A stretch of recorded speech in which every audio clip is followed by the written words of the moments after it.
The FCS college football experience, Missouri Valley conference preview and picks, and week 0 FCS picks episode on the Sports Gambling Podcast Networks, brought to you by our very own Patreon. Yeah, score exclusive perks, content and contests, including our NFL win totals contest with $1,000 prize. Join today at sportsgamblingpodcast.com/Patreon. sportsgamblingpodcast.com/Patreon. We're also brought to you by Game Time. Download the Game Time app to get last minute tickets at the lowest price guaranteed. Use the promo code CFBX. Once again, that is CFBX for $20 off. We're also brought to you by DraftKings Sportsbook. Download the app now. Use the promo code SGP. New customers can score $200 in bonus bets instantly when they bet just $5 on any college football bet. Only on the DraftKings Sportsbook with the promo code SGP. Hey everybody, Jim McMahon here, and you're listening to SGPN. Let it ride.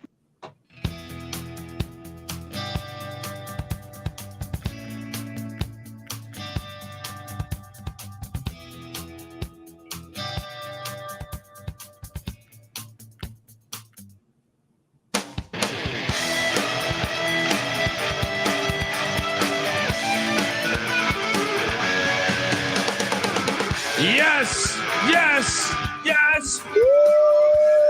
Welcome to the FCS college football experience, Missouri Valley 2023 preview and week 0 picks. There's 3 FCS games. We're going to get to them at the end of the episode. But we're here to talk Missouri Valley football first. This is the bestest, the SEC. This is the SEC of the FCS, they say. As I'm excited to break down the MVC, and I love them in basketball as well. Just a great conference in general. Perhaps you're wondering who the hell you're listening to. My name is Colby Swinging Database Dad, aka Pick Dundee. That's not a pick. This is a pick. He was raised in the land down under, where a man thinks on his feet, speaks with his fists, and lives by his wits. When Dundee happened, he was a superstar. I'm probably drinking too much and celebrating too much and not sleeping. Would have killed a normal man, but no, that's gone. The medical advice I got from that was like being hit by lightning. Pretend it never happened and get on with your life. Oh boy, we are less than 24 hours away from football. Holy shit, I didn't think I'd ever make it. And this guy, he's a Notre Dame fan, so he's pumped up to watch football in Ireland. I'm your leprechaun.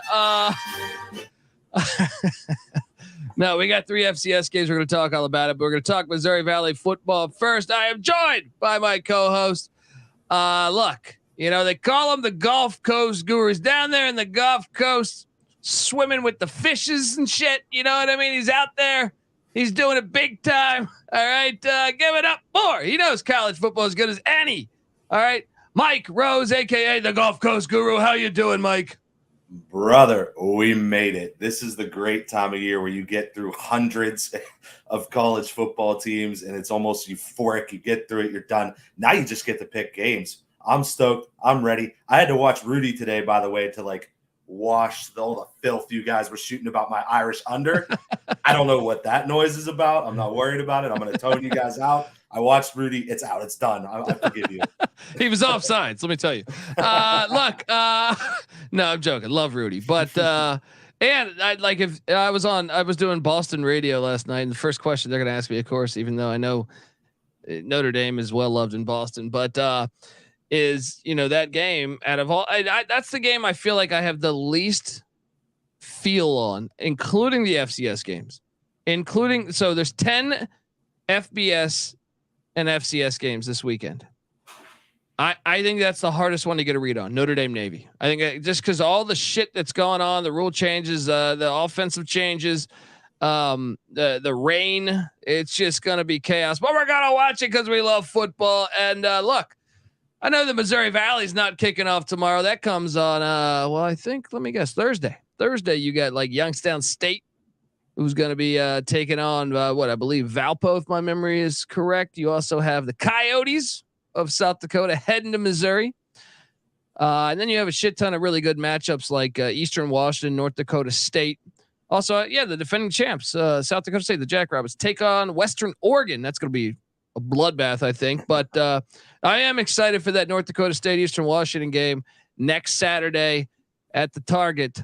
Also, there's a few other ones. We're going to talk all about it. All right. Folks, I mean, let me ask you this, Mike, before we get paid. What'd you make of this conference? Previewing it. I mean, obviously this conference is fantastic. I mean, it's the best conference in all of college football for a reason. I love, and I mean, as far as teams, it's not my favorite conference, and I mean FCS, not all of college football. Sorry, it's been a long day. Anyway, now you got South Dakota jumping up into the mix and getting right up there with North Dakota State, South Dakota State, and the Jackrabbits. I've loved them for years. Jersey's awesome. Mascot, there's nothing better. So, and hey, my alma mater, Youngstown State, is in this conference. So, I've been to the Ice Castle quite a few times. It's a good time up there. Northeast Ohio football's back, baby. Let's do it. People don't realize. I know Youngstown hasn't been as dominant as North Dakota State or South Dakota State lately, but they've been a fucking blue blood during my lifetime. Mm-hmm. Youngstown has had going back to the Polish rifle, Ron Jaworski. All right. I mean, they've been really, really good. And there's a lot of optimism around that program for perhaps this season, jumping back into the blue blood status. It's going to be super exciting to talk about, but the sweater vest wasn't going to come back on campus and get a nice big house and not put money into that football team. Let's go. And he's talking about Jim Tressel, baby. I mean, you're right. And I mean, it's going to be super exciting to talk about. And I feel like a lot of people think this is a 2-team conference. I'm going to say it's more. I mean, I know you're going to get more than 2 teams in the FCS playoffs, but national contention, I think some say just 2-team conference. It's you're either South Dakota State or North Dakota State. But we're going to dive into it because I think there might be a couple sleeper teams out there. Now, they do lose Bobby Petrino, a.k.a. Road Rash Face. He's no longer in the Missouri Valley, unfortunately. I did enjoy him at Missouri State. But look, before we get to all that, I want to tell you folks out there that the FCS college football experience, Missouri Valley 2023 season preview and week 0 picks on the Sports Gambling Podcast Network is brought to you by Game Time. Yes, buying tickets to your favorite events shouldn't be that stressful. Game Time is the fast and easy way to buy tickets for all the sports, music, comedy, and theater that is near you. With killer deals on last-minute tickets and their best price guarantee, you can stop stressing over the tickets and start getting hyped for the fun that you'll be having at that very event. All right. Forget planning months in advance. All right. Game Time has deals on tickets right up to the last second of the event. And they got the Game Time guarantee, which means you'll always get the best price. If you find tickets in the same section and row for less, Game Time will credit you 110% of the difference, folks. Snag the tickets without the stress with Game Time. Download the Game Time app, create an account, use the promo code CFBX for $20 off. Once again, terms apply. Create that account, $20 off. CFBX is the promo code. Download Game Time, last minute tickets, lowest price guaranteed. We're also brought to you by Underdog Fantasy. Look, it's late August. Get your fantasy football shit together, people. All right. I already did my college football fantasy football draft. All right. Next up this weekend, I got my NFL draft. All right. I'm getting it all figured out. All right. But get championship ready for your home league by trying out Best Ball on Underdog Fantasy. All you have to do, and this is Best Ball's genius. All you have to do is a live snake draft. There's no waivers. There's no trades. You set it, forget about it. Underdog that will do the rest. Try it out with Underdog's Best Ball Mania Tournament, the largest fantasy football contest of all time with $15 million in total prizes up for grabs, including an absurd $3 million going to the winner. Do you have what it takes, folks, to win it all? The time is now because that window, I don't know, that something is shutting. All right. It's shutting November 7th. September 7th is the last possible day to get it together and get in there. So visit underdogfantasy.com or find them in the app store and sign up with the promo code SGPN to get your first deposit doubled up to $100. Once again, that's Underdog Fantasy promo code SGPN. Concern with your play, call 1-800-GAMBLER. All right, we are back on the FCS college football experience. Missouri Valley Conference preview and week 0 picks episode. And here we are. You know, we're going to go from least to first. Shout out to the chat. They're already rolling. They're talking about Northern Iowa football. You got to pump the brakes. And I do think they're a possible live dog week 1 against the Cyclones. But we're going from worst to first on our projections. And I think that means we should have the same. Well, first off, okay, let's say you don't watch FCS football all that much. All right. You're trying to get into it because you're seeing the FBS turn into the NFL, right? Where you got just shit everywhere. You got Rutgers taking on Oregon in a conference game. It's just stupid.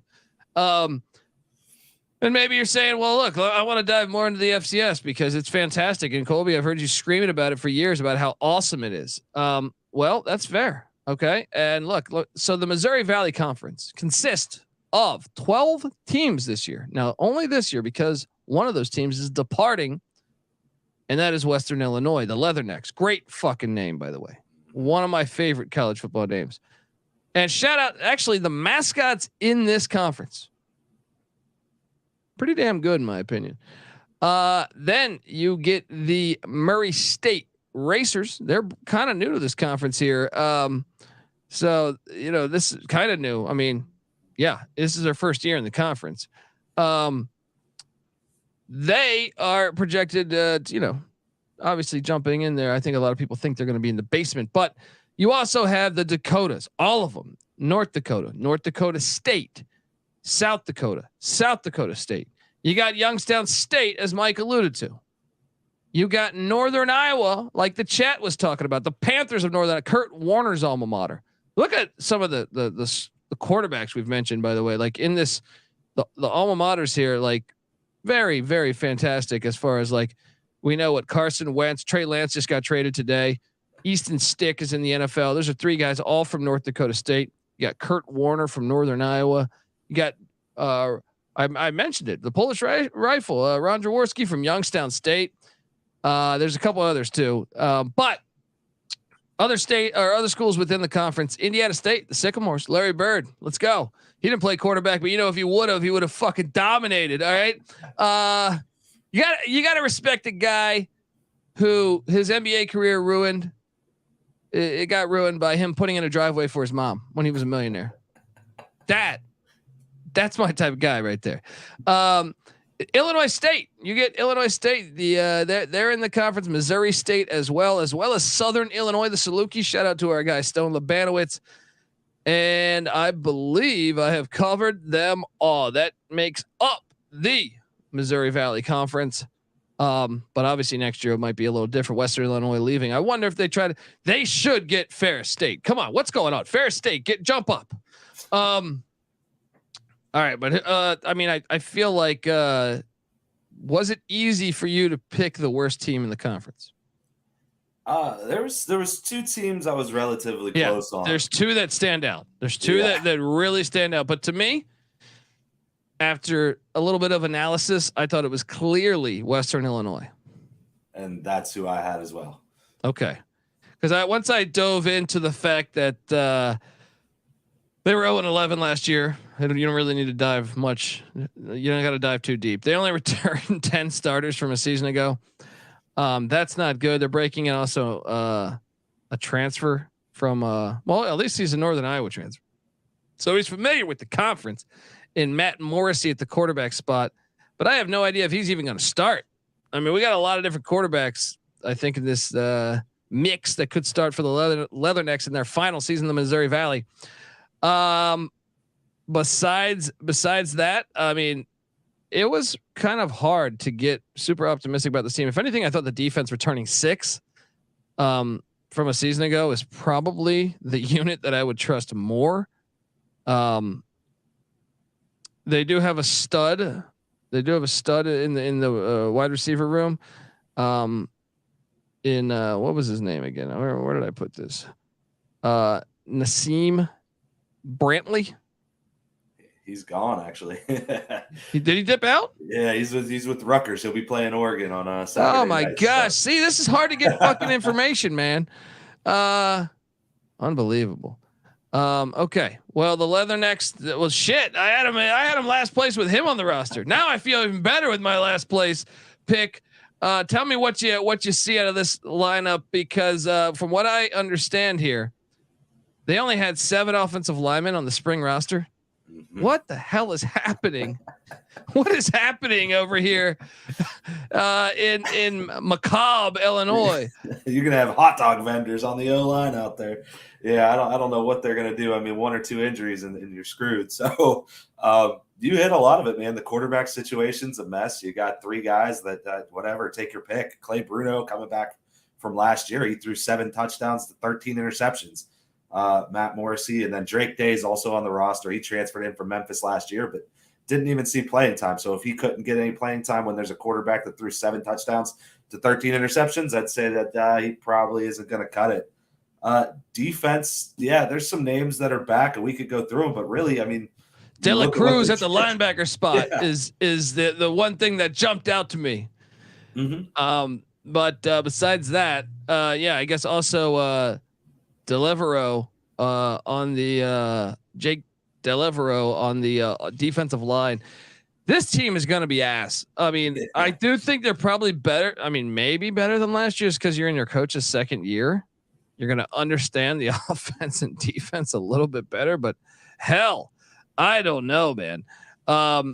Let's take a look at the schedule, because they were 0-11 a year ago, and they open up next Saturday, against a team that gets a week 0 game. Jerry Kelly, New Mexico State. They're gonna get destroyed. Then a pivotal game, week 2 against Illinois State. I love the in-state matchups. I highlight that one. I jump to that one. And then they're hosting the Lindenwood Penitentiary.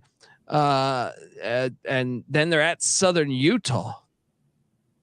Man, I got them winless in the first 4. How about you? I mean, I could go full spoiler alert. I don't have this team winning the game, man. If I'm being honest. So the rest of the schedule after the bye: at North Dakota, home to Missouri State; at North Dakota State, home to Southern Illinois; at Northern Iowa; at Indiana State, home to South Dakota. That's the one to me. Do I think South Dakota is better than them? I do, but it's either that or Lindenwood, or this team ain't winning shit. I mean, the one that I thought maybe, and maybe you're a little higher on this team than I am, because they are traditionally a pretty damn good program. But Illinois State, they did take to overtime last year and beat them by a touch, or lost by a touchdown. So they get them at home week 2. Maybe there's some magic, but I don't see many opportunities for wins here. The thing is, they got Illinois State at the end of the year when their season had already been like, they realized they didn't live up to expectation. This is week 2. I think they're going to get fucked up by Illinois State. Probably. I think the South Dakota one is possible, because once again, South Dakota will probably be eliminated from conference race there. And it's like, okay, what are we playing for here? That is the one that stands out to me. Maybe you can talk me into Lindenwood, but I'm thinking 1-10. 1-10. That's what I'm saying. They're going to get one somewhere. Maybe it is Illinois State. I don't know. Somewhere, some way, they're going to get one win here. I'm assuming you had another team right there that originally, I watched this team last year and I thought this team was terrible, but I was optimistic with what they did in the offseason. That's what sold me on them not being dead last. And that is the Racers of Murray State, who brought in a slew of transfers, and they return 11 starters, 6 on offense. Last year they started 4 different quarterbacks. That's not good. And I'm hoping that they found their guy in DJ Williams. I am a little reluctant to just go all in on that, but Besides that, the Racers, once again, another great name, by the way. But this is a team that is definitely going to suck ass. I watched them a lot. I think I caught them in like 3 or 4 different games last year.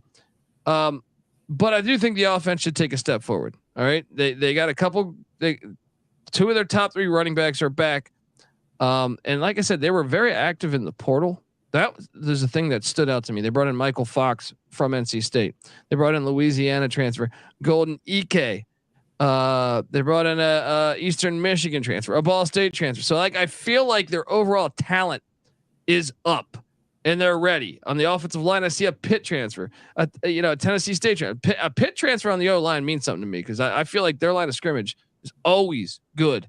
So I am much more optimistic on Murray State under Dean Hood as he enters his 4th year. Kind of a pivotal year for him, even though we know the long leashes exist. On the defensive side of the ball, I wrote down the name Cody Goatley at the linebacker spot. That guy's a fucking stud. And, I do think the defense is the scarier. Like, I think the offense seems to be the more talented part of this team. Last year, they were not very good, but they did win 2 of their final 3 games. All right. And that has me somewhat optimistic. Talk to me about the Racers of Murray State, man. Yeah, so I mean, quarterback, like you said, it's a mess. But DJ Williams, he did start the last 6 games of 2021, and then he went to start last year at the beginning of the season. He ended up getting hurt, so I think that's going to be their guy. Jaden Stinson didn't do a great job taking over for him. You nailed it. The wide receiver room is what has me a little bit optimistic about Murray State. They brought in a lot of transfers there. So, and leading tacklers 2 through 5 come back on defense. Not an amazing defense, but hey, there's some experience there. So definitely a lot more coming back than Western Illinois had. And maybe with the quarterback, if DJ Williams could stay healthy, maybe with those new receivers, he could make some noise. I mean, they really need those transfers, because you look at the season last year. Let me just rattle off the what they lost by. 53 points week 1, 31 week 2, 31 week 3, 14 week 4, 34 week 5, 29 week 6, 35 week 7. Only 15 here week 8. And then they win 2 games, beat Eddie George and Tennessee State, and then they lose by 30 in the final season. They got their fucking ass whooped every time they stepped on the field, with the exception to Tennessee State and Robert Morris. I mean, it's hard. I mean, their basketball program is fantastic, but what's going on? And look, their football program historically, Frank Beamer, I think Justin Fuente also, and same with the legendary Foster. Bud Foster. Yeah, all of those guys came from Missouri State. So let's get the program back rolling. Let's go, Racers. Yeah, I mean, I don't have too much to talk about on the defensive side of the ball about this team. I think that's probably the weaker unit for this year. But let's talk about the schedule. Let's just dive into the schedule and try to forecast where their dubs are at, because I can tell you one's coming Saturday, next Saturday. They host Presbyterian at Roy Stewart Stadium in Murray, Kentucky. That is a fine-tuned dub. All right. There it is, man. They're going to win by double digits, man. They're going to win by double digits. Come to town. Yeah. Love it when the Blue Hose come to town. The very next week, on a short week, on a Thursday night, they take on Jeff Brom in Louisville.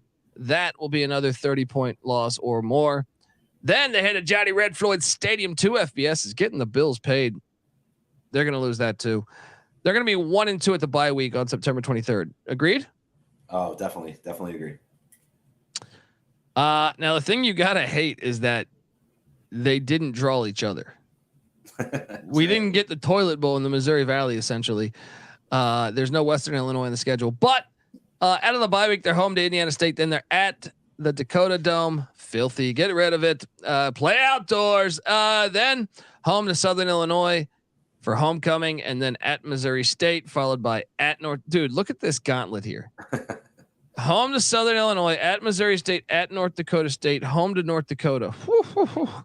Then at Illinois State, and then home to you enjoy the Presbyterian win, because There's a high chance they might be able to get South Dakota, though.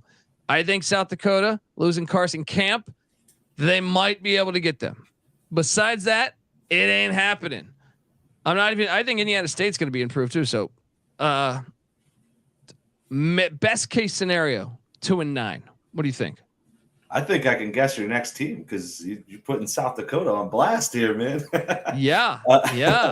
I don't think they're nearly as good as any of the teams they play, honestly, other than Presbyterian. So I got them going 1-10, 0-8 in conference, but just a little bit better than Western Illinois. And that's about the best I can say. Okay. And, I would agree. I mean, it's tough times, man. It's tough times. Let's talk. So wait, okay. Who did you have at number 9? Because I think you guessed my number 9 team, the South Dakota Coyotes. Yeah, I got South Dakota just a couple spots higher here. I got actually Illinois State. Okay. Let's talk about Illinois State first. I want to see what you see, why you see this team being so ass this year. This is a team that was 6-5 a season ago. Brock Spack is back. 11 starters are back as well. You look back at a season ago. We should talk about that. Let's before we preview the roster, let's talk about Illinois State last year, because I kind of think they were a little bit better than their record. You look and see the losses and you say, okay, so 6-5, still a winning team, but the losses, okay, they got their ass whooped 38-0. If anything, like, I'm impressed that they only gave up 38 to Wisconsin. They lose by 5 to Southern Illinois, right? They did lose by 17 to North Dakota State, but once again, you held them to 24 at the Fargo Dome. Then a 2-point loss to Youngstown State. I believe that was on the final play of the game. And then they got their ass whooped at South Dakota State, but there's no shame in that. But yes, they did have a questionable win late in the year against Western Illinois, but I would chalk that up to some of the fact that they're playing, their season was kind of known at that point. They did win at the UNI Dome, filthy dome, against Northern Iowa. I think that was probably their best win of the season. They did have some close wins. I mean, they beat Valpo only by 7, Indiana State by 6. But I kind of feel like all their losses were respectable. Southern Illinois beat Northwestern at Northwestern, so they lost to Wisconsin, Southern Illinois, North Dakota State, Youngstown State, and South Dakota State. I don't think this team's that bad. I think it's a brutal schedule. That's what I think. So, okay, now we can dive into the roster. But what do you make of last season there? Yeah, I mean, that's the thing, is it's a brutal schedule, but it's a brutal conference. So that's my kind of problem with it, is they went 3-5 in conference, and this year, you don't have Western Illinois on the schedule. You do have Murray State at home, good, but you still got a bit of the gauntlet that is the Missouri Valley Conference. And while this team, we're going to hit it, it brings a lot back on offense. I saw a lot leave on defense, and that worries me a lot. I like the fact they don't play North Dakota State, and you could make a case that them not getting Southern Illinois. Yes, Zach Annexted. That was a former. This guy started a couple games, I feel like, at Minnesota. That's their quarterback. He's good. I mean, shit, you're playing in the Big Ten.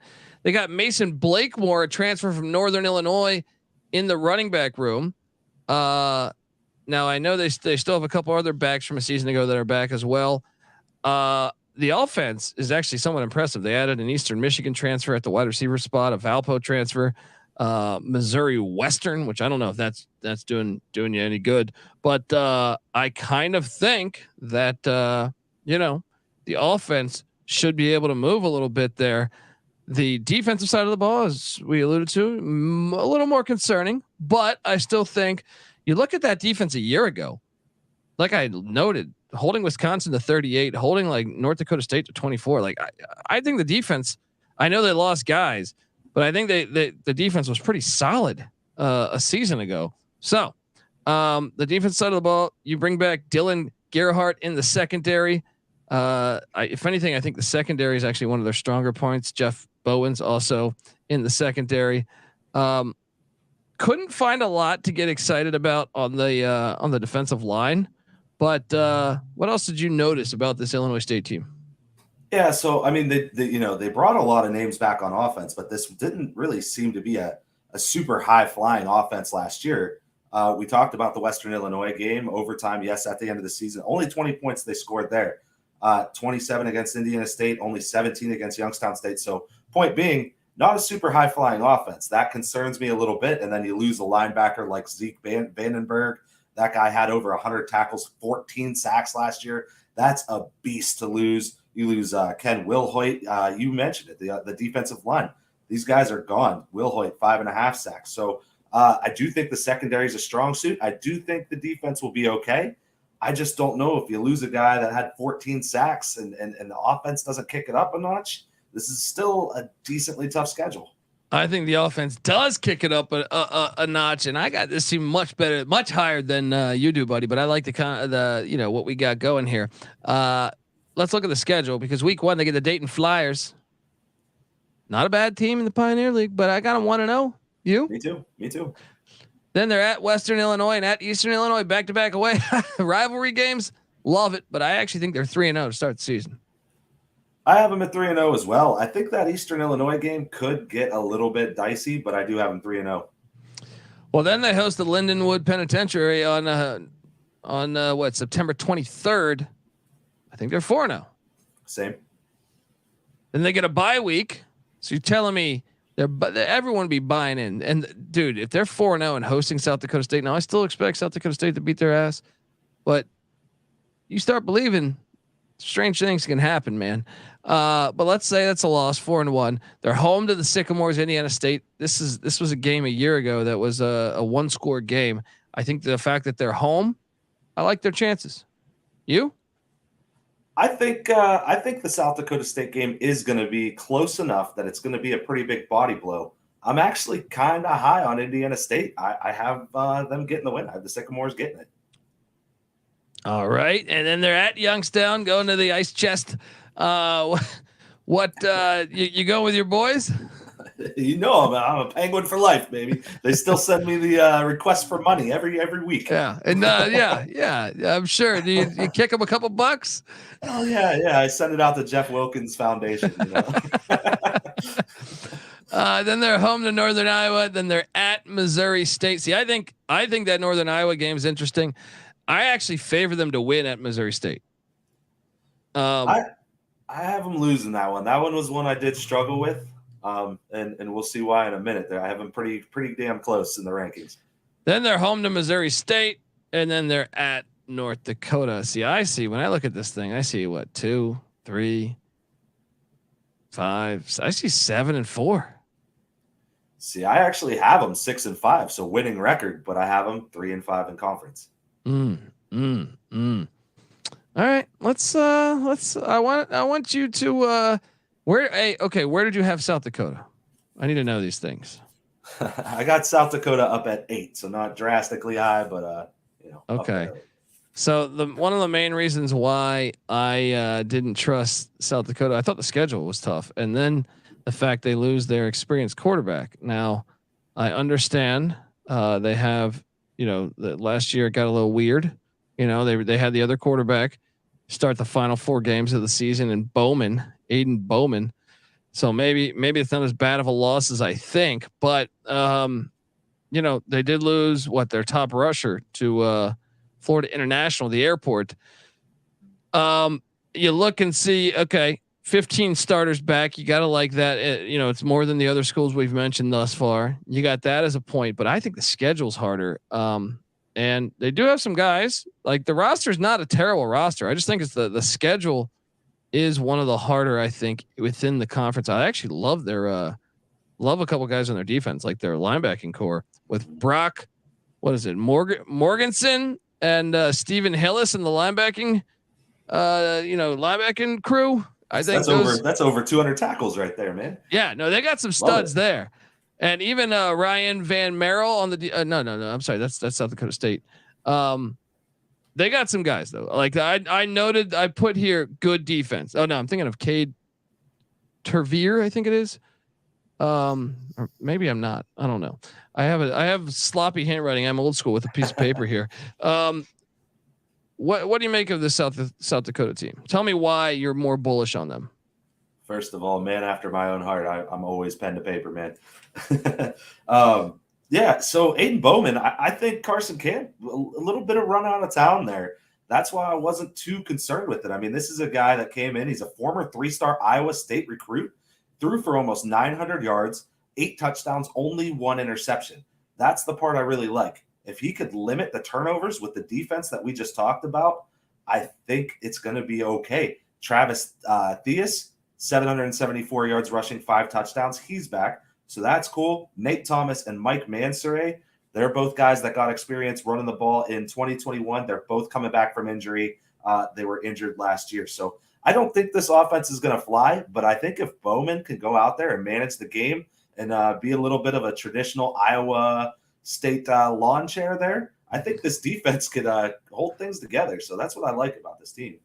All right. Well, so, okay. Like from a roster standpoint, you're probably right that they're better than Illinois State, but this is where like Illinois State's schedule I thought was somewhat beautiful. Mm-hmm. Then you look at South Dakota's. They open up with a bang at Missouri at Faro Field in the SEC. I think they're going to be 0-1, right? Correct. I think they could lose this next game.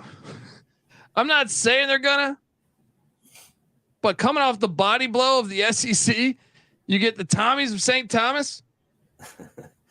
There was a game that St. Thomas, they played out a conference, and I can't think of what it was now.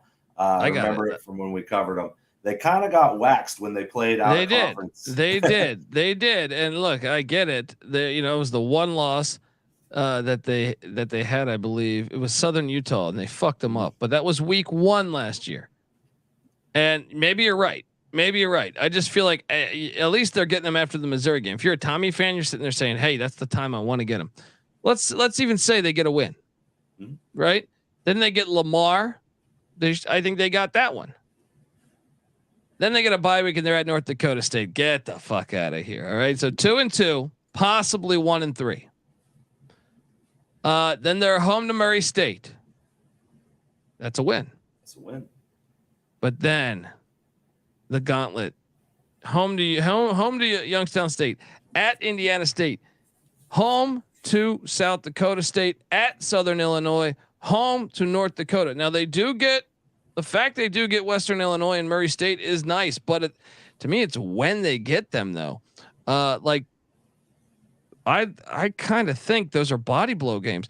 That like St. Thomas and Murray State are body blow. Like they get them right after the body blow games of Missouri State and North Dakota State. Makes it a little sneaky for me. And I also feel like if you're going to want to play those, you don't want them like the fact you're getting South Dakota State and Youngstown at the Dakota Dome. I think you'd rather have them on the road because you're probably going to be losing those anyway. Yeah. So my theory sometimes on the games, the FCS versus FBS, especially when you're talking Power 5, I assume a lot of them are going to be pretty much over by the end of the first half. So I don't worry too much about the body blow. And hey, Eli Drinkowitz, I'm not a huge believer, but I think they should be able to handle this South Dakota team. So I don't know if it's a huge body blow, just being that, you go out there, you get waxed, the starters are off the field in the first half, and you move on with life. You realize this team was a 3-win team a year ago, and they're one. Like, okay, they somehow beat Southern Illinois and Missouri State in 1-score games. Mm-hmm. Their one like impressive performance was against Cal Poly, who was terrible. You look at I mean, I guess they were in some other games, but they also got their ass whooped. They let Northern Iowa put up 58 on them in the Dakota Dome. I don't know. They play similar. They're both kind of hard-nosed football teams a little bit, and Northern Iowa's just better. And when you look at these two teams, I have Northern Iowa a lot higher than I have South Dakota, so that's not a surprise to me. I have them dropping. I have them dropping to Youngstown State, dropping to Indiana State, dropping to South Dakota State. So this isn't a world beater for me. I have them picking up the Southern Illinois game, and the thing I like about that, they beat them last year, so that's one thing. But they get them right before the Harvest Bowl. So I think it might be a little bit of a look ahead spot, and I think they might get him again. Fair. I don't know. We'll see. We will see. I don't know. I had them ranked back there. Okay. Well, let's move along. So we've given out 4 teams so far. Let me tell you that the FCS college football experience is brought to you by DraftKings, people. You've waited all year long and the time has finally arrived. College football is back, and so are the traditions. So are the tailgates. So are the fight songs, baby. And so are the great offers from DraftKings Sportsbook. Right now, new customers can score $200 in bonus bets instantly when they bet just $5 on any college football bet. Look, we're going to be giving away some week 0 ones in a couple minutes here. Anyway, kick off the new season with DraftKings Sportsbook. Download the app. Use the promo code SGP. New customers can score $200 in bonus bets instantly when they bet just $5 on any college football bet. Only on the DraftKings Sportsbook with the promo code SGP. Problem with gambling? Call 1-800-GAMBLER. See DraftKings.com/sportsbook. Details and state specific responsibility. Gambling resources. Bonus bets expire 7 days after issuance. Eligibility and deposit restrictions apply. Terms at sportsbook.draftkings.com/football terms. We're also brought to you by Sports Gambling Podcast Patreon. Make sure you check out the Patreon. Sign up for the Patreon to get access to exclusive contests, including the NFL win totals contest with $1,000 first place prize. We also got a week 0 college football one. Hurry up, get in. The guys just recorded their first, sports gambling podcast, Stories podcast, just for the patrons, chronicling the birth of the Sports Gambling Podcast Network. There's even a Discord channel just for the patrons. Sports Gambling Podcast has and always will give out their picks for free. The Patreon's a great way to support the network and fight back against corporate gambling. So don't get it twisted. SportsGamblingPodcast.com/Patreon. That's SportsGamblingPodcast.com/Patreon. All right. We are back. Shout out to the chat. People are talking about more Northern Iowa talk. Alfred can't find FCS lines. You got to dig deep. They're there. They're out there. They're out there in the uniwebs. All right. Let's jump on over and talk about. So we've gone through Western Illinois. We've gone through Murray State. We've gone through Illinois State. We've gone through South Dakota. So that's your bottom 4, right? South Dakota, I had an 8, so I got one left in my bottom 4. Who is that? Let's talk about that team. I got Missouri State. We see eye to eye here because they are my number 8, or no, my number 9. So let's talk about. They lose Bobby Petrino. That's half the battle for me. You can't just look at other teams that Bobby Petrino's left. They normally turn into shit right away. I have a lot of concerns regarding Missouri State. You look back 5 and 6 seasons ago, I almost thought they were so close to knocking off Arkansas. They add the UMass transfer at the quarterback spot, Chase Brewster. They have a slew of quarterbacks, right? Who are they starting? Is it Jacob Clark, the Minnesota transfer? That's what it looks like. They have Caden McMullen, a Alabama A&M transfer. They also have a SEMO transfer and Reed Potts. I got no idea what the hell's happening at the quarterback spot here. But Ryan Beard in year 1, that's another thing. I have a little bit of concern there. Beard was the DC the past 3 years there.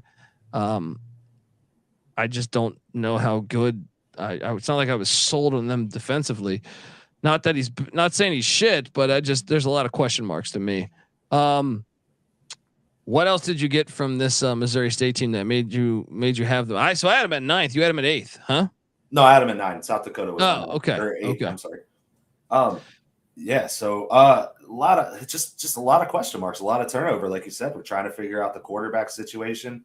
Jacob Clark, like the best thing I found about him was like a write-up that pretty much said he has the size for the position. So, good for him. I guess he's big. That doesn't really sell me that he's going to be a great quarterback. I'm worried about that. The only thing on offense I saw that was a true proven commodity is former Kansas State 3-star recruit. He transferred in a year ago, Jacardia Wright at the running back position. He's pretty damn good running back. So do have that couple names at wide receiver, but great punter, guys. Grant Burkett, first team. Yeah, gotta love that.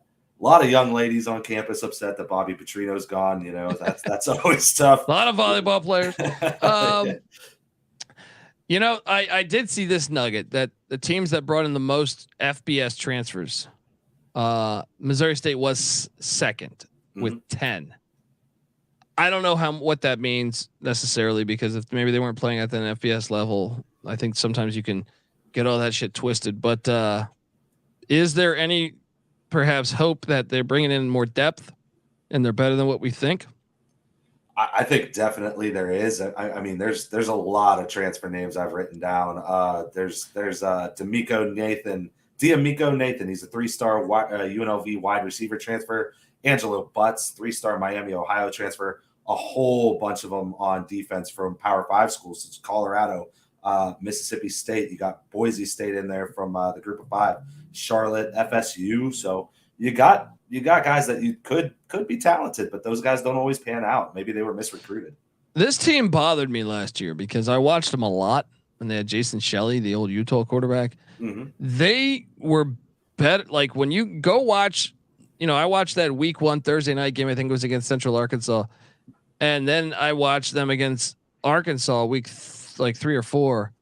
And I was like, even the South Dakota State game, I watched it and I was like, damn, Missouri State's going to be in the FCS playoffs. They're going to be good. And like they lost a lot to a lot of teams they shouldn't have lost to, in my opinion. Like they were more talented than a lot of those other teams. So I was not very impressed. And the fact that they stay with someone on the coaching staff, I don't know if that's a good thing.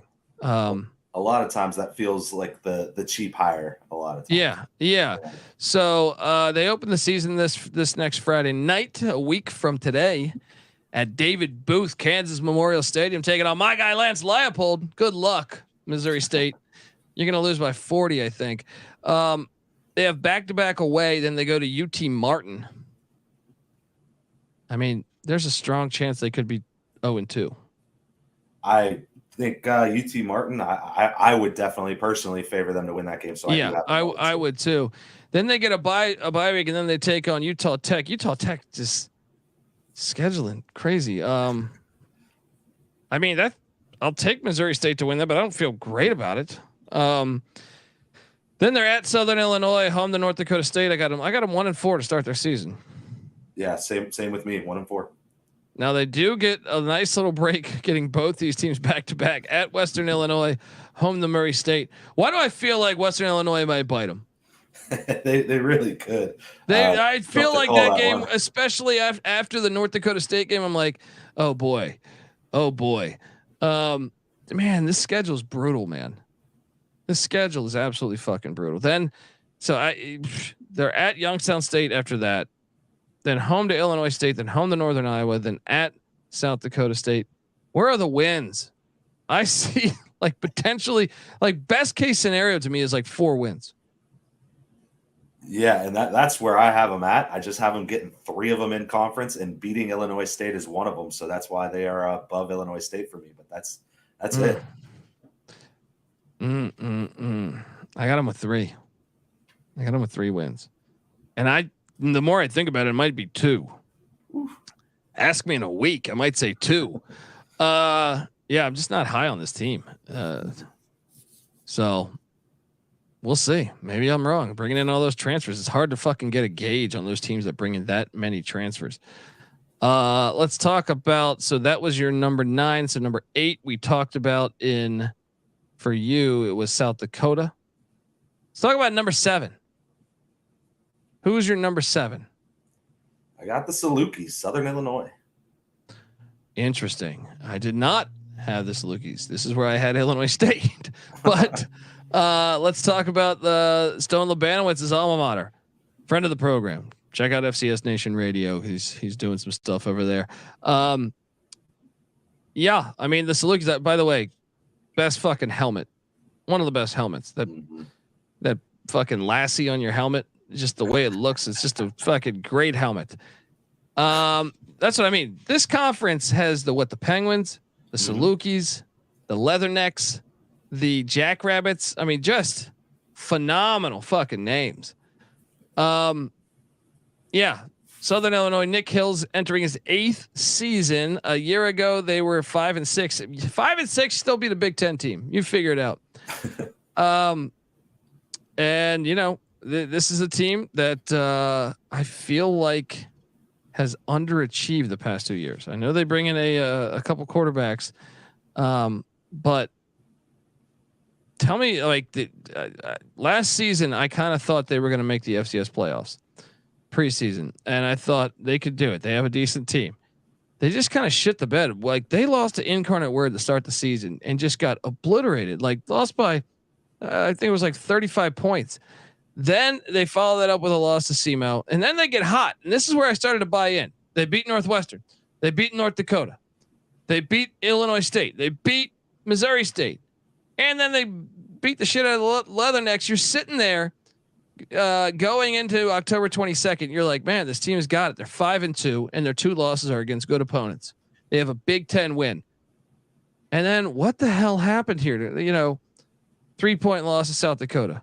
3-point loss to North Dakota State, 7-point loss to Youngstown State. This team is good, but it's just like there's like 3 stories in their season. It's like when they want to be good, they're really good, and then I don't know. Can you figure them out from a year ago? No, and it's tough this year again. I mean, you see a quarterback like Nick Baker coming back, and you'd think that would kind of like jettison them up the ranks a little bit, but the talent's there. The defensive side of the ball, that's what I'm worried about. A lot of names graduating and transferring out on the defensive side of the ball, and I think the schedule's still difficult. So the inconsistency, it worries me, and I think it could be a problem again this year. And they still have Deontay Cox, who's a fucking stud. He was there back with Labanowitz, and like that guy's a stud. Yeah, I'm with you. I just don't know how to I even question when they bench Labanowitz. I got nothing against this coach, but I feel like they just don't get the maximum out of their roster. If I'm calling a spade here. Yeah, they returned 12 starters, but only 5 on the defensive side of the ball. That's the point that you were bringing up. The defensive side of the ball for Southern Illinois. There's a lot of questions. Branson Combs at the linebacker spot is a stud. You got that going in for you. Also, Colin Bohannick is very good as well. A little concern on the defensive line specifically. But yes, the whole defensive side of the ball is a bit of a question mark. Also, PJ Jules back in the secondary. But let's talk about the schedule here, because they have one of the best week 1 matchups. I think I was asked this, I thought, on Twitter maybe 2 weeks ago. What's the FCS week 1 matchup I'm looking forward to the most? And I put that one in contention with a salute like the Holy. I want to see Holy Cross Merrimack. I want to see Campbell, William and Mary. There's a few, but Eastern Washington, North Dakota State, but Austin Peay, Southern Illinois is kind of one of those games that I think makes my list of like top 10 FCS games to see week 1. Who do you got winning this one? I have Southern Illinois. They're both kind of the same kind of story to me this offseason. It's for 2 different reasons. Austin Peay is a lot of transfers, a lot of player personnel movement, and then Southern Illinois is just the general inconsistency. 2 really good programs that are hard for me to gauge this year. So Southern Illinois, getting them at home, and a little more consistency with the roster overall without transfers. I have them getting the win. Does it concern you that they're 1-3 in the last 4 years in opening games? I mean, it has to a little bit, right? That's why I leaned Austin Peay, but I think that game's going to be very good, very close. I lean Austin Peay. Now, week 2, sign me up for this. This needs to happen every year, folks. Southern Illinois at Northern Illinois. Salukis against Huskies. Come on, it's perfect. Watch out. I could see Southern Illinois winning that game. I'll put it like this. I think, and man, the first 3 weeks are all brutal because it's back-to-back away. They go to SEMO the following week, Southeast Missouri. They'll get one of those. They'll be 1-2 in my opinion. Yeah, I got them 1-2 with the win over Austin Peay and Northern Illinois. I think they are a live dog. I honestly, I kind of see those 2 programs similar, just on the 2 different levels. Yeah, kind of, jump. There you go. Jump. That's why I want to see. They can have all this, Big Ten, SEC stuff. I want to see a mix of a group of 5 in the FCS and have a gigantic playoff, Mike Leach style. Let's go. After the bye week, so 1-2 after the bye week, they're home to Missouri State. Then they're at Youngstown State. Then at Murray State. I think they can get 2 of those 3. So I would have them at 3-3 after 6. How about you? Yeah, same with me. I have them getting Missouri State and getting Murray State losing to the Penguins. Okay. Going representing your boys. Then they are at home to South Dakota State. Then at Western Illinois, then home to South Dakota.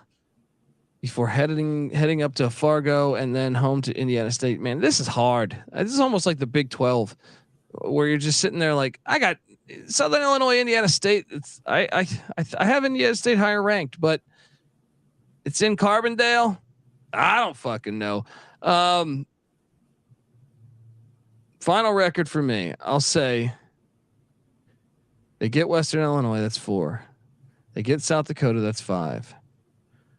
I'm going to say 5-6 again. So I have them 5-6 as well, but I do have them losing that South Dakota game before the Harvest Bowl. But 4-4 in conference and 5-6, kind of another inconsistent year for me. Yeah, I just I don't have a good read on that one though. That one I could eat shit on. Like that's one where I really feel like I could be wrong. Okay, well look, I have them 1 spot ahead of Illinois State. I kind of like, and I don't feel good about that projection. I don't feel very good about it. But so who do you have then? What number was that number for you? Number 7? That was 7. So it's 6. So just so you know, folks, we both agreed on the bottom 2 teams, right? We both agreed that Western Illinois was number 12. Murray State was number 11. After that is where we started to disagree some. At number 6, well, yeah. So for 7 for me is Illinois State. 8 for me is Southern Illinois. 9 is Missouri State. I'm sorry, no, 10 is Missouri State for me. 9 is South Dakota. So so I've already given you my 7. So give me your set, or you're on number 6 actually. So I'm on 6. Okay, we're both on 6. Then we're finally caught up. I got the Sycamores. Okay. Coming up on that, but I got my alma mater. I got Youngstown State. Woo! There we go. Okay, let's talk about the Sycamores first. All right. This is a fascinating team to me because I think they could be really good. I also think I need to see it because they are coming off a 2-9 season, but they had a lot. I remember watching that North Dakota State game thinking they're going to do it. They're going to knock them off. Not the case, but they were close. This is a big year for them. They bring in a shit ton of transfers and Kurt Mallory, this is year 7. He's just 19 and 37. So, this is the year to do it. This is the fucking year to do it. So you look at this roster, you see a ton of talent. How about Justin Dinka at the running back spot? That guy's a stud. I think this offense might be one of the better offenses in this league. What do you make in general of this team? Yeah, I mean, the quarterback is loaded. You got 3 options there to figure out. Cade Chambers, who played a lot last year. Gavin Screws also played a lot last year. They're both back. And then Evan Olaus is a former 3-star Colorado State recruit that transferred in as well. You mentioned the running back position. Dinka, former 3-star San Diego State recruit. And then they have T. Hodge backing him up too, former 3-star Tennessee recruit. Wide receiver loaded up. So, yeah, the offense is loaded. 15 starters back, 8 starters back on the offensive side of the ball. Mm-hmm. I mean, I think their offensive line, 3 starters back there. The skill position players, I think they really stand out to me. The defensive side of the ball, might need to see it a little bit more, but they have some guys. Jeffrey Brown in the linebacking core. Gianni Belizzare. Look at me rattling off that name. Ryland Cole in the secondary. They got some guys. This is the year. This is like a year where they could really make a jump. I was reluctant a little bit. That's why I ranked them here. But I actually would love to see them make a deep run. Let's go. I was a bit worried because they're my number 5. So I was like, kind of like, man, is Colby going to think I'm an idiot for taking this 2-9 team to jump up to 5th in the Missouri Valley? But I see it, man. But I feel like a lot of publications are drinking the same tea. You know what I mean? Like Cade Chambers, Justin Dinka, the former San Diego State kid, like they're like, okay, they can do this. And how about the fact they don't play South Dakota State, North Dakota State? Mm-hmm. That right there. Let's jump into the schedule because this is probably. I mean, I like rivalry games, right? You tell me that I get this game week 1. Folks, they've been playing this game a long fucking time. Thursday night, next Thursday. We're 6 days away. Eastern Illinois, Indiana State. These games are fun. They've been playing this, I feel like, since like 1902. I forget, but I'm excited that this is on the schedule because they're not that far apart from one another, and it's a rivalry game. So I'm going to say Indiana State wins this, but you know the old thing, rivalry game. Throw out the fucking record books. Who you got winning this one? Yeah, I have Indiana State as well. I think it is going to be a very competitive game, and I think most Indiana State games this year will be close, whether they're better or not. But I do think they're the better team by quite a bit, honestly.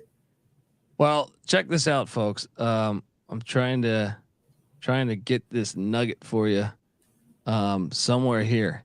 These teams have been playing since the all-time record. This is fantastic. 44, 44, and 4. Oof. They've been playing since 1923. This is college football, baby. I got them 1-0 though, and I can't wait to watch that game. That game will be on God's eye, one of the TVs. Then the very next week. By the way, I love this fucking schedule. Yeah, me too. The regionality and who they get at Indiana State. I'm sorry, Indiana State at Indiana. The Battle of Indiana. Look, Tom Herman's on the hot seat. This is a nationally televised game.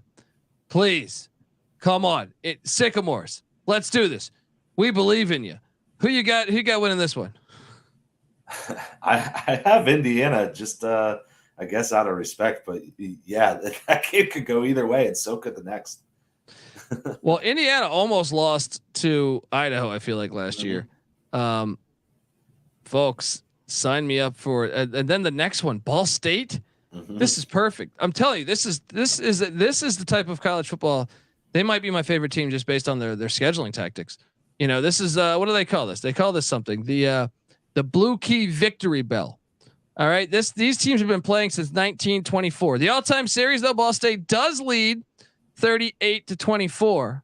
However, the last time they played, Ball State, by the way, what are you doing? You've been ducking them for about 9 years.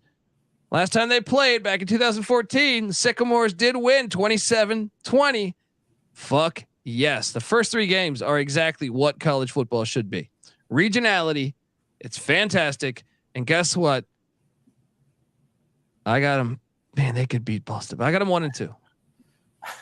I have them 1-2 as well, but I really, really wanted to give them that Ball State game. Yeah. After that, they are at Murray State. That's a dub. Then home to Northern Iowa, winnable. At Illinois State, dub. Home to South Dakota, dub. At North Dakota, okay, gets a little interesting. Home to Youngstown State, dude. This is a great schedule. Then home to Western Illinois, then at Southern Illinois. So okay. If you take out the Power 5, the FBS teams, right? Indiana and Ball State. Their other away games are at Murray State, at Illinois State, at North Dakota, and at Southern Illinois. North Dakota and Southern Illinois are decent, but I mean, this is a great schedule. I actually probably should have them higher. Yeah, the schedule is one of the main reasons, especially I thought this team roster wise really close with the Penguins. So they get the Penguins at home. That's like the entire separation for me. This is a really good roster, and flat out, I think Kurt Mallory needs it this year. So now's the time, man. It's gonna be fantastic to watch, folks. If you're watching on YouTube, hang tight because I want to switch over to the B side.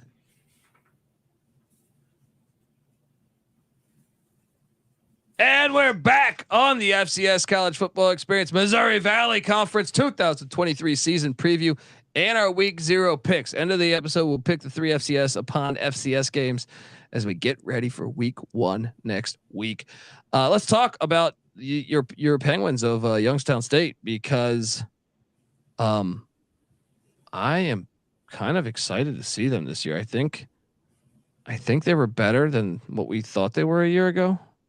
If you go look at like their schedule last year, 7-4, they got slapped by Kentucky 31-0. But man, they were in some of those losses. 3-point loss to Missouri State, 5-point loss to North Dakota. I just think they're kind of probably better than what we think they are. And this is your alma mater, so I feel like I should just tell you what I'm surprised that you're being this honest and having them this far back. Why do you have them this far back? Honestly, it's the schedule for Indiana State is why I have them behind them. And I think the teams up at the top of the conference are just a little bit better. I think this Penguins team, Doug Phillips, I think he has them ahead of schedule as of last year. So he came in, he went 1-6 in his first year, 3-7 in his second year, flipped it all the way to 7-4. So I think he's got him ahead of schedule. This was a young team last year, particularly on defense and in the wide receiver room. And all those guys are basically coming back. It's time to get excited about Northeast football, man. This is coming. This Let's team's go. ready to go. Now, obviously losing Jaleel McLaughlin, he was a fucking stud, huge. But who's going to replace him? Do we know who's going to replace McLaughlin? I mean, the name I'm seeing is Dre Rushton. That was just the next man up. I didn't really see anything else that jumped out. This isn't one of the teams that went out and brought in a ton of transfers. So it looks like next man up's Dre Rushton. Culture. It's about culture. Yeah, I don't know. I feel like this is a team that I think could be an FCS playoff team. Am I crazy for making that assumption? I think one of them or Indiana State actually is going to be an FCS playoff team. I think so. Yeah. Okay. And I think Youngstown State's one that people get a little more excited about being in there too. Yeah. Yeah. I mean, this is Bob Nielsen's eighth. No, I'm sorry, not Bob Nielsen. Why am I fucking retarded here? This is what's his Doug Phillips' third year. Yeah. Let's examine this roster. Their offensive line, 86 career starts return. 86 career starts. Mm-hmm. If I feel like they're just gonna have somebody in the backfield to be running wild here. I don't know. I just feel like, man, you don't normally get that, not even in the FBS. So that's huge. I don't know. I feel like this team's probably gonna be better than what we think, just because they lose McLaughlin. Let's talk about the schedule, because week 1 they're home to Valpo Thursday night. Then they're at Ohio State. Wow, love that game. The Trestle Bowl. Then they're home to Robert Morris. So you gotta love the non-con outside of Ohio State, right? Absolutely, and I'm kind of excited to bet that Ohio State game too. I think. I don't think they're going to run it up on Jim Tressel's Penguins, so I'm really excited to catch like a cool 40 and just take it. Do you think this is a make or break year for Phillips? He's like what? He's 11-17, and this is his third year. They're used to winning at Youngstown State. Yeah, I mean, it's been a dicey little stretch for a little while. I mean, this is they haven't been to the FCS playoffs since 2016, so.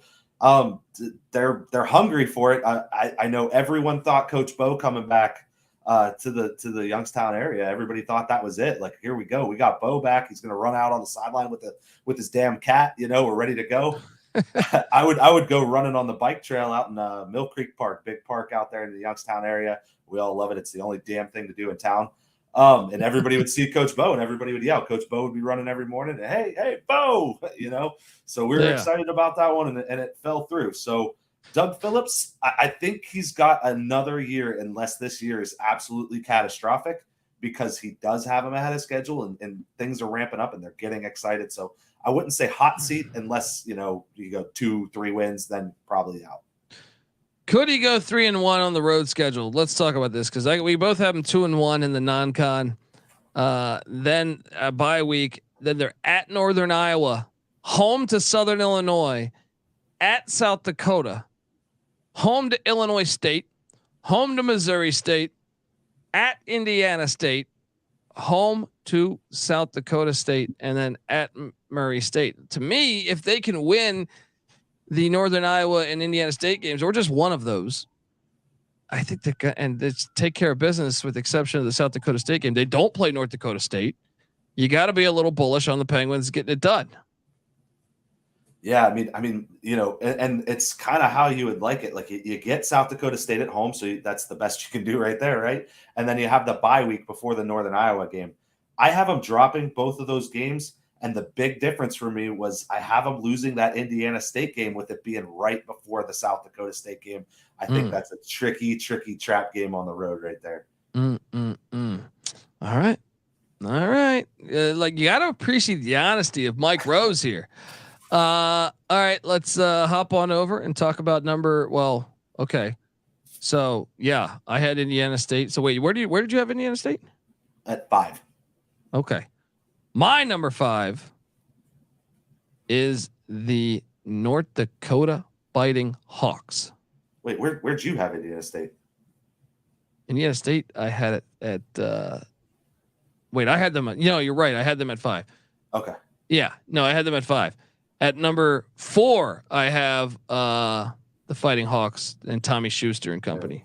Who'd you have at number 4? Number 4, I also have North Dakota. Yeah. Oh, you sandbagging son of a gun. Tommy Schuster, stud. Mm-hmm. And their offensive line stands out too, as well as Bo Belquist, 140 career receptions, getting it done. They also have Wesley Ellador. This team should be rolling again. And hey, I mean, I feel like could this be their year? I feel like they've been knocking on the door for a while. Fighting Hawks, talk to me about this squad. What you feel about them heading into the season, man? Yeah, so one thing I was looking at was running back Tyler Huseman leaving. He's gone. He got 1,000 yards, 12 touchdowns last year. And I was like, okay, well, there's a mark against him right off the bat. And then I look through and I see Isaiah Smith coming in. That man, he had 447 rushing yards. Doesn't sound impressive. 7.3 yards per carry, though. So I think that's going to be fine behind that offensive line. A couple other guys coming back there. All the wide receivers coming. Wesley Eliador, he's coming in from South Dakota, so I don't know if that deserves the gunshot noise because that's pretty no, brutal, that definitely does. That definitely does. I mean, what's going on here? What is going on in the world with these portal kids? All right. No respect, man. These kids these days. Defense brings back a ton too, man. What I'm seeing, 3 of their top 5 tacklers. Defensive lineman Ben McNabe, 6.5 sacks there. So a lot coming back. And I'll tell you, I was razor close to having this team higher, like really, really, really close. Wow. Okay.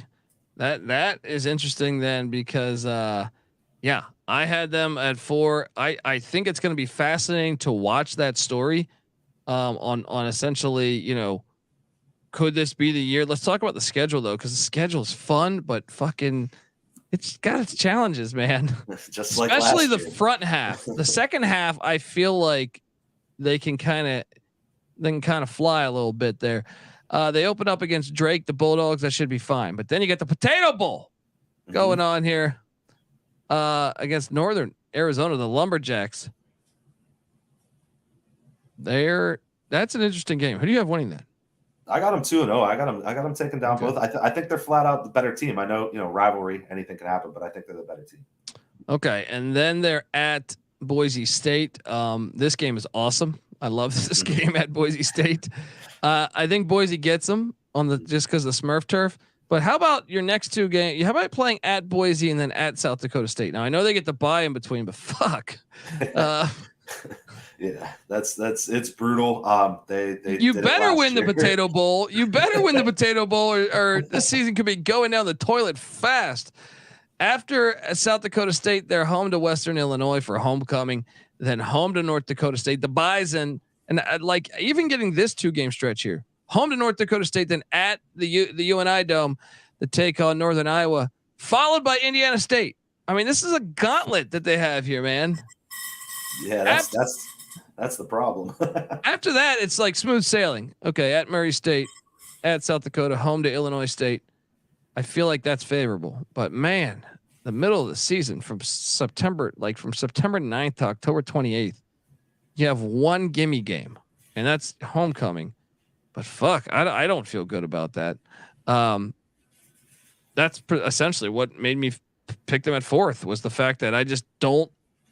This schedule's kind of brutal to me. So, is this the hardest schedule you think so far? I think it is for sure. I really do. I mean, you're pulling pretty much all the top dogs there. Man, they catch North Dakota State. It's the second leg of a back-to-back for North Dakota State, and I was so like I actually like gave them the win and then scratched it out, and I was like, no, you're just trying to be kind of contrarian. You're trying not to go chalk, like you're forcing it. but I think it's going to be a game this year, man. I really do. Yeah, I do too. Especially because North Dakota State, I feel like, is losing their edge, man. Mm-hmm. Hate to tell you, Bison fans out there, I feel like they're starting to lose their edge, and I'll talk more about that in a second. But I want to tell you, we're brought to you by Game Time. Look, folks, buying your tickets to your favorite event shouldn't be that stressful. Game Time is the fast and easy way to buy tickets for all sports, music, comedy, and theater that is near you. Forget planning months in advance. Game Time has deals last second. You could what better place to grab a last second deal than Game Time? And they have the Game Time guarantee, which means you'll always get the best price. In fact, if you find tickets in the same section and row for less, Game Time will credit you 110% of the difference.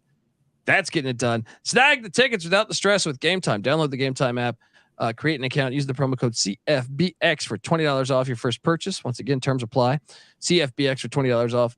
Download the Game Time app today. Last minute tickets, lowest price guaranteed. We're also brought to you by Underdog Fantasy. Yes, you got until September 7th, folks, to get your fantasy draft in. It's fantasy season right now. All right, and the Best Ball Mania tournament that Underdog Fantasy has is fucking incredible. It's the largest fantasy football contest of all time. $15 million up for grabs. All right, including an absurd $3 million going to the winner. Do you have what it takes to win it all? The time is now. The last day of your fantasy football draft is September 7th, as I alluded to, over at Underdog Fantasy. Visit underdogfantasy.com and find them in the App Store and sign up with the promo code SGPN to get your first deposit doubled up to $100. Once again, that's underdogfantasy.com, promo code SGPN. Concerned with your play? Call 1-800-GAMBLER. All right, we are getting close to the end of the run here in the Missouri Valley Conference. And here we go. Who do you have at number 3? Yeah, I'd set the odds at about minus 700 that we might have the same top 3 here. So I have Northern Iowa is where I'm at number 3. Uh-oh. Did you do it? I got North Dakota State at number 3. There it is. Okay. Look, I get it. The Bison have been a fucking dynasty, and maybe I'm going to look like an idiot. I get it. They returned Cam Miller, who's super experienced, but the problem is you can be all the experience you want. He's not Trey Lance. He's not Carson Wentz, Easton Stick, any of those guys. That is why, and to me, they keep taking hits, coordinators, coaches leaving, portal losses. I feel like Colorado State came in and took their coach and like 5 of their players. I just, maybe I'm just full of shit here and I'm just hoping for change, which is fair. I just feel like you go back and look at last season, man. Last season, and remember, they lost their defense coordinator to Northwestern after that. Last season, they probably should have beat Arizona. No, that was like a 50-50 game, but they showed they weren't as dominant as normal. They lost to South Dakota State, obviously, in the national championship by 24, and also at the Fargo Dome by 2, which they gave up a big lead in that game. But if you look at some of the incarnate word game in the FCS playoffs, they should have lost that game. Terrible fucking call. The Southern Illinois game, I watched that game. It looked like they were going to get beat for a second there. They get it done. The Indiana State game, I watched that. They didn't look like their normal selves. I worry that, that perhaps it's easy to see a tide turn. I just feel like that this has been accumulating for a while now. And I need to see it. But I think Northern Iowa, if everything stays healthy, Theo Day and everything in Northern Iowa, I think they could do it. Obviously the offensive line play for North Dakota State is always awesome.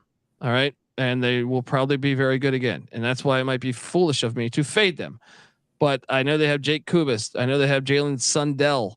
I know they have Donnie Ventry. All their offensive line is always dominant. And that's why it's stupid for me to fade them. And Tamarick Williams is probably going to run wild. But I can't trust Cam Miller. I actually don't have him as a top 4 quarterback in the league. And that is the difference to me. The defense also, like I said, they keep taking hits in the portal, the coaches. You can't keep doing that. It's going to add up. I know the defensive line still has Will Mostert and Eli Mostert, the Mostert brothers.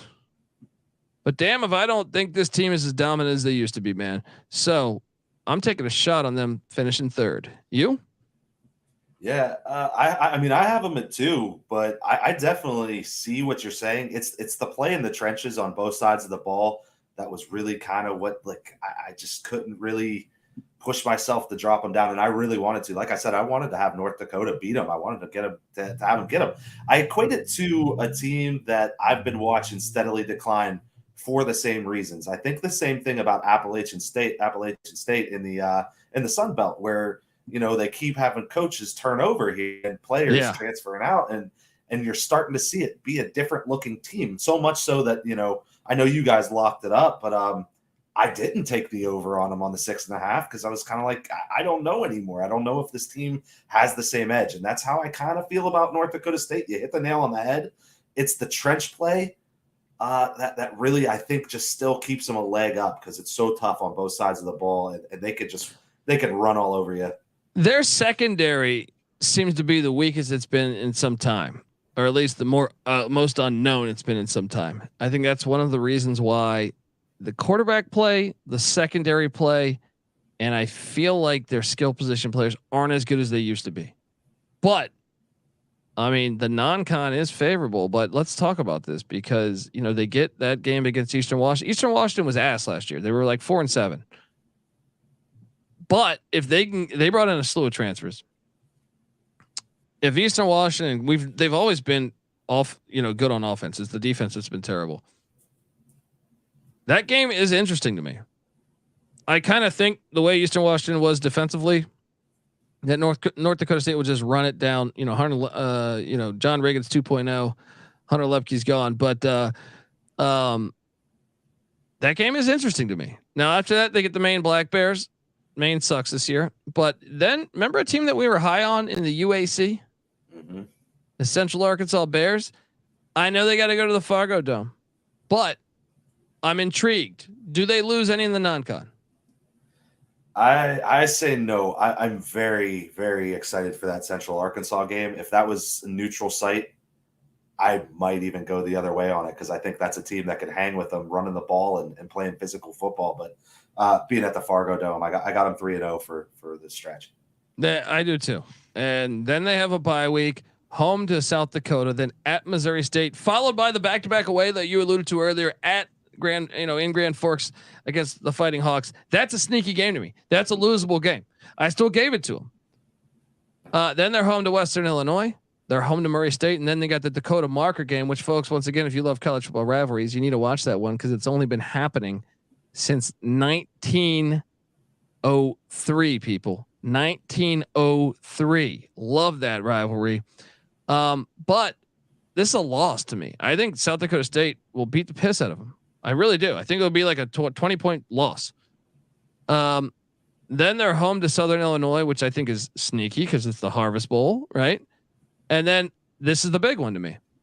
Their final 3, like the schedule's harder because of the final 3 games. I think all 3 of those games are interesting games. I think they're going to go 1-2 in that stretch, and that is the difference on them finishing 3rd, from 3rd as opposed to 2nd. Now let's talk about Northern Iowa because I can this be the year? Can this be the year? I mean, They got the quarterback. I don't know how the fuck they were 6-5 last year. I really don't. Because look, you look at the schedule. It drives me crazy because you're just like, they almost beat South Dakota State, man. That was a 3-point game. They almost beat Illinois State, 2-point game. They have, so if you throw out the Air Force loss, which by the way, Air Force almost went undefeated in the FBS. I think they were 17 points away from being undefeated. Their 4 other losses, 3 of them were playoff teams, right? Or no, yeah, 3 were playoff teams, I believe. Their total losses by those teams, so Sac State got it by 16, but the other ones, North Dakota by 2, Illinois State by 2, South Dakota State by 3. I mean, they're right fucking there, man. They're right there. Sac State somehow got the best of them, but they beat Indiana State. You know, they beat South Dakota by like what 40. I feel like. This is the year. This has got to be the year for them to do it, in my opinion. This is just it's got to be the year. They have talent too, like Theo Day. You could argue. Now, I wouldn't agree. I don't have him as the top quarterback in the conference, but you could make the case that they might have the best quarterback in the conference. Besides that, I just think that their defense is always solid to me, and they're capable of just, if they can just take that step offensively. And that's I'm a little bit worried about the line of scrimmage, but I think this team's going to be very good. So talk to me about Northern Iowa and what you think of the Panthers. You know what I think, man, is I think you just sold me on it. I think you just gave me the reason I needed, the motivation I needed to switch. I think one of the main things is we just really talked about the coaching turnover, stuff like that. And we obviously shit all over Cam Miller there. You got Theo Day. He's probably a top 5 quarterback in all of FCS football. And then you're talking about Coach Mark Farley, who's been with this program since 2001. He's 17 seasons deep. He's got 7 conference championships, 174 wins. That's a recipe to beat a team that's starting to slip a little bit. And you really got to look at that championship game last year for North Dakota State against South Dakota State. Look at them get smacked by the Jackrabbits in that championship game. And you say, that's a step back. And you're telling me that this Northern Iowa team is going to get that North Dakota State team at the end of the season after North Dakota State runs that gauntlet of 2 straight rivalry games, and then you're going on the road. You sold me, dude. I'm in. I'm taking Northern Iowa at number 2. We might be the only people calling for this, but let's go. I mean, that sets up for number 1. You guys know we have it number 1. Did you see the running back, by the way, that's coming in here from UTSA, Tyjere Edwards, 6'4", 230 freaking pounds. Yeah, they brought in him and a Vandy transfer. They brought in a Vandy transfer at the running back spot too. Let's talk about South Dakota State though, man, because they're going to be loaded again. I mean, talk about the backfield. Isaiah Davis and Mark Granowski. This is the best 1-2 punch. And then you add in what they're able to do on the offensive line's got studs everywhere. Their tight end, Zach Haynes, stud. Jaden Janke's back. Jackson Janke's back. Even love the fullback Michael Morgan. This team's going to roll through everybody. I mean, I guess, hold on. Did we skip over the Northern Iowa schedule? No, we went through that, right? No, we didn't. We didn't hit that. Okay. I'm sorry. Before I get to South Dakota State, see, I've been recording all day. It's at the end of the week. How about the fact Iowa State's going to have suspensions for Northern Iowa, week 1? Dude, I kind of think they're going to beat them. It's really possible. Those games are always crazy when they're at full strength. Then they get Weber State, tough non-con game, but I got them going 2-0, and then they go to Holt Arena in Pocatello. I think they're undefeated. I mean, or either 2-1 or undefeated in the non-con. Yeah, I got them. I got them winning. Wait. No, I'm sorry. I was looking at South Dakota State. Okay. Yeah, no, I got them going 2-1, but that Iowa State game, we'll have to ask the players on Iowa State who they're betting on and kind of reevaluate. But I do have them losing it, but it's a super winnable game. And it always is, honestly. They always play them tough, both Iowa teams. And then they get a bye week. They're home. They host Youngstown. They need to not trip up, though, man. They need to make sure they handle business at home. because look, you can lose 2 games as long as you beat North Dakota State. They can't fuck up when Youngstown comes to town on September 30th. The very next week, if they win this game, I think it's huge. But even if they were to lose this game and the next game to South Dakota State, as long as you beat Youngstown at home and as long as you beat North Dakota State at home, I think it'll set up, and they need to make sure that Illinois State doesn't knock them off. Cause that's at Hancock Stadium in Normal, Illinois, but I think it sets up nice for them. I like the final month of the season. Once again, there's that 4-game stretch: Youngstown, at Indiana State, at South Dakota State, home to North Dakota, maybe even 5-game stretch at Illinois State. If they can just go 3-2, or 3-2 right there, that's all they need to do. 3-2, and then handle business the rest of the way in conference. How many losses do you have? I only have them at 2 losses. Yeah, I have them at 2 losses as well. Let's go. Now let's talk about the South Dakota State schedule, because I mean, are they going to lose a game? They get Western Oregon on Thursday. What? So, why? Look, okay, hold on. I just want to like. You said it's the SEC of the FCS, right? Well, hear me out here. Hear me out here. Weber State's a very good school, right? In the playoffs every year. Weber State plays Central Washington on Thursday, August 31st, right? Central Washington D2, just like Western Oregon. Central Washington and Western Oregon sound like a fun matchup. Those two should be playing each other. Meanwhile, in my opinion, Weber State should be playing South Dakota State. But in a perfect world, they're going to beat the shit out of Western Oregon. That sets up for the Beef Bowl, because week 2 is awesome. Best game of the FCS season, probably. Montana State in Brookings, South Dakota. I can't wait for that game. I have South Dakota State winning. And then they go to Target Field. What's with all these games at Target Field? To take on Drake. Then they get, home to North Dakota. I think they win that one. Then at Illinois State, home to Northern Iowa, at the Salukis, at South Dakota, home to North Dakota State in the Dakota Marker game. This is a sneaky one here. Mm-hmm. November 11th. I still though think this team's going undefeated. I have them going undefeated too. The Youngstown State game's the only game I kind of thought about, but there's no. It's your South Dakota team. You're not going to be scared of the cold Youngstown weather with the lake effect snow or anything like that. So I think they're going to be geared for it, but I think that game's going to be closer than people expect. I got them winning out. Yeah, certainly. Me too. All right, look, folks, that's our order. I mean, we went chalk, but we gave you a surprise. How about that? Look, before we get out of here, because we still got to pick week 0 games, 3 of them FCS. Want to tell you, folks, that the FCS College Football Experience Missouri Valley 2023 season previews brought to you by DraftKings. Yes, you've waited all year long, and the time has finally arrived. College football is back, and so are the traditions.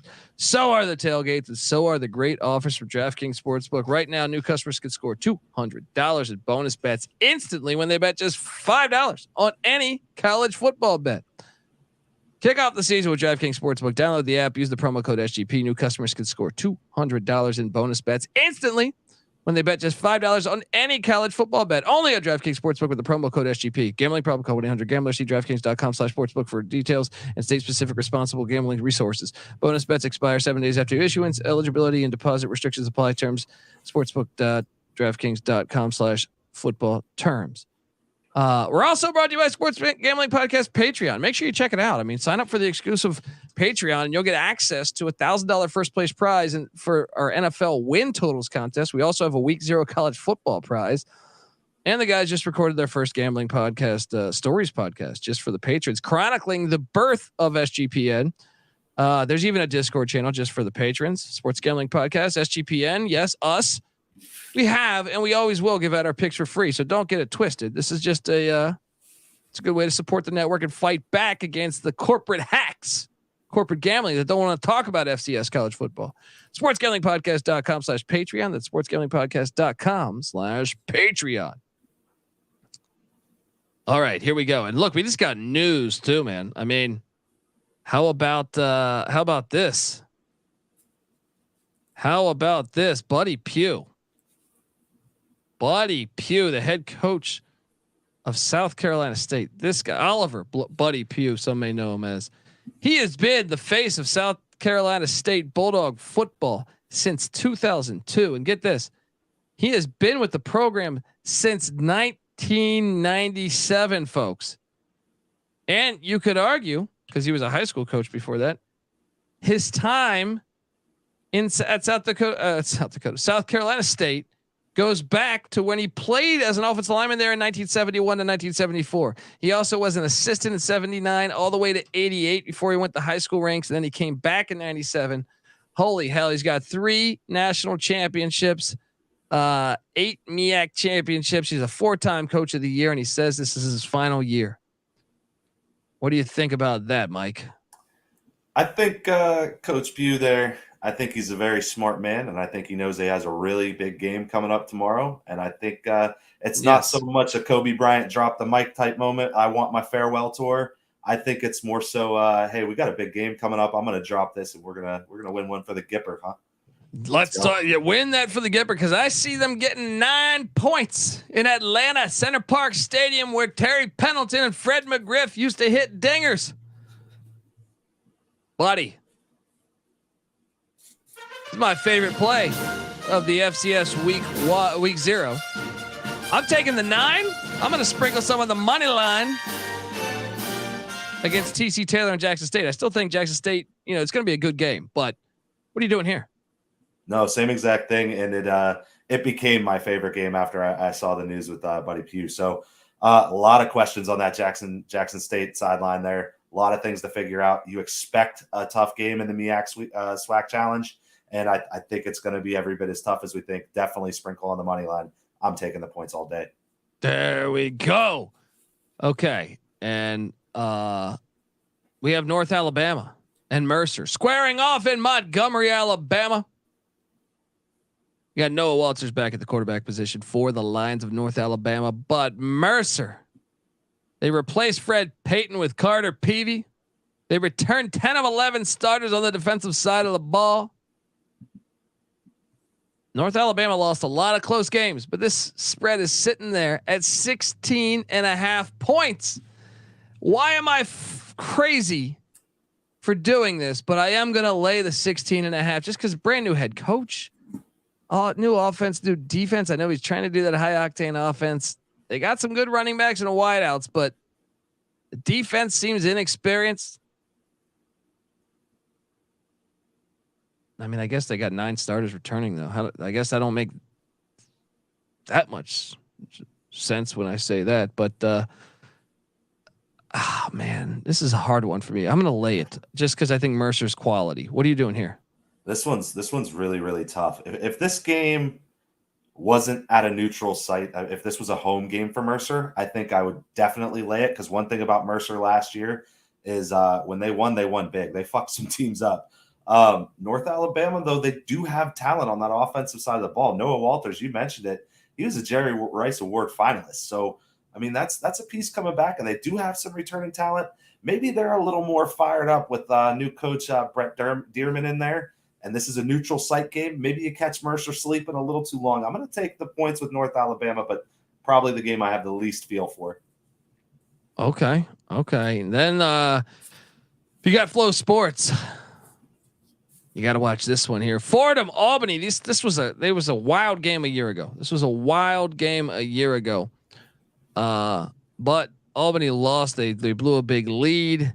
Tim DeMorat's gone though. The offensive coordinator's gone. Their backup quarterback transferred with the to the OC's location in at Old Dominion. Defense does return 7 of 11 for Fordham, but the defense wasn't very good last year. Meanwhile, Albany brings in CAA Freshman of the Year Reese Poffenberger. They did lose their top pass catcher and their top running back, but they still bring back 4 of 5 offensive linemen. Albany is laying 7.5 right now. This game will probably be crazy. I'm still going to lay the points, but damn if I don't think this is going to be a lot of scoring still. But I think Poffenberger is going to have a little too much. Fordham's defense was awful last year. What are you doing here? Yeah, I mean that's exactly my breakdown. I was really surprised to see. I think the bookmakers basically they nailed this line. I thought this was going to be a lot closer when you look at Fordham and see what they did last year. You look at Albany, see what they did last year. So my advice on this game, yes, I'm going to say Albany minus 7.5 for the purpose of this show here. But I'm going to say let the public mess with this number a little bit. Let it come down a little bit tomorrow, and then go ahead and hammer Albany. I think they win by more than a touchdown. I just feel a lot more comfortable if the line was there too. Yeah. I mean, that makes a lot of sense. And by the way, folks, FCS lines move like fucking crazy. So I think Mike has a point there in that way. Yeah, folks, that's our show. Do it. Let's lock up a game. I think it's South Carolina State plus the 9, and shop around. I think you might be able to find a 9.5 out there too.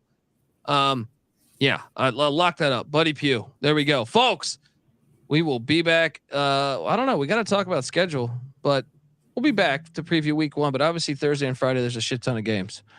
We got you covered here on the FCS College Football Experience. Remember, subscribe wherever podcasts can be found, and also give Mike a follow. Mike Rose doing the Lord's work.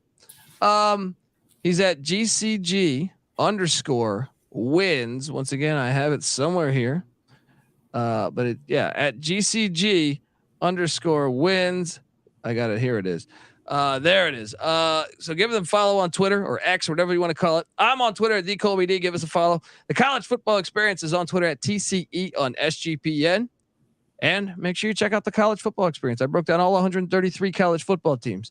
Still releasing those things. They've all been recorded, all but I think one. So that's happening. All the teams playing this weekend. You can go listen to those team previews. Also, check out the DFS show. We do a DFS show talking about the top DFS plays for the weekend. We also host the College Basketball Experience, the College Baseball Experience, and the Big 12 Experience. We come together. Those are all separate podcasts. We come together as one on YouTube, youtube.com/the College Experience. Check out the Sports Gambling Podcast as well, as they break down all 32 NFL teams. Until next time, this is the College Football Experience, FCS style and Missouri Valley style. You better start thinking about yours. And we out of here. Run and shoot.